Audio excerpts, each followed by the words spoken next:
whether people like Trump or don't like Trump, I settled 8 wars, big ones. Start like India and Pakistan, where already 8 jets were shot out of the air, and I got it done in rapid order without nuclear weapons. The Prime Minister of Pakistan came here, and he made a very public statement.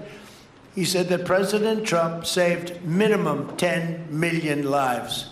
I have a question for you on Minneapolis, but on Venezuela and your meeting with Machado next week. If she gives you her Nobel Peace Prize, will that change your view about her running that country? Well, I have to speak to her. I mean, I'm going to have to speak to her. She might be involved in some aspect of it. I will have to speak to her. I think it's very nice that she wants to come in, and that's what I understand the reason is, because Norway is very embarrassed by what took place. I mean, they're getting decimated. Look, whether people like Trump or don't like Trump, I settled 8 wars, big ones, some going on for 36 years, 32 years, 31 years, 28 years, 25 years, some just getting ready to start like India and Pakistan, where already 8 jets were shot out of the air, and I got it done in rapid order without nuclear weapons.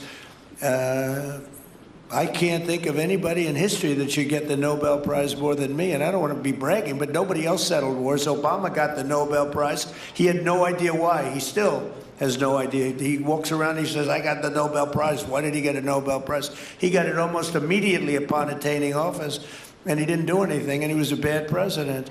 So, I mean, you should get the Nobel Prize for every war you stopped. These were major wars. These were wars that nobody thought could be stopped. President Putin called me and he said about 2 of the wars that he's been trying to stop them for 10 years. He wasn't able to do it. He couldn't believe it.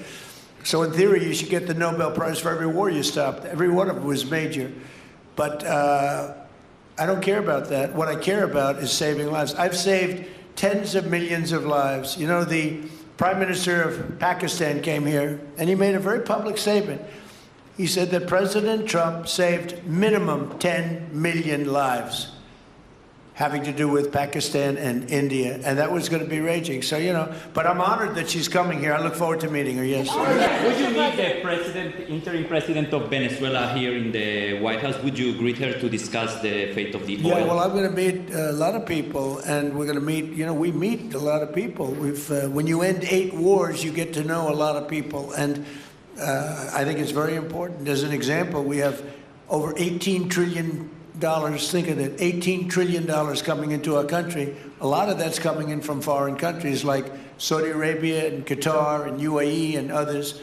And I get to meet a lot of people, but I will be meeting with various representatives of Venezuela, probably pretty soon. We haven't set that up. But the relationship that we have with the people that are currently running Venezuela is very good. We also have a young lady that received the Nobel Peace Prize. She's going to come in and pay her regards to our country, really, to me, but, you know, I'm a representative of the country, nothing else. And she's coming in sometime next week, I think Tuesday or Wednesday, and we'll see how that is. But no, we're dealing with the people from Venezuela. We're dealing with them very well. I think they've been very smart in the way they've dealt with us, frankly, because that whole place could have been obliterated with one more strike, and we didn't want to do that.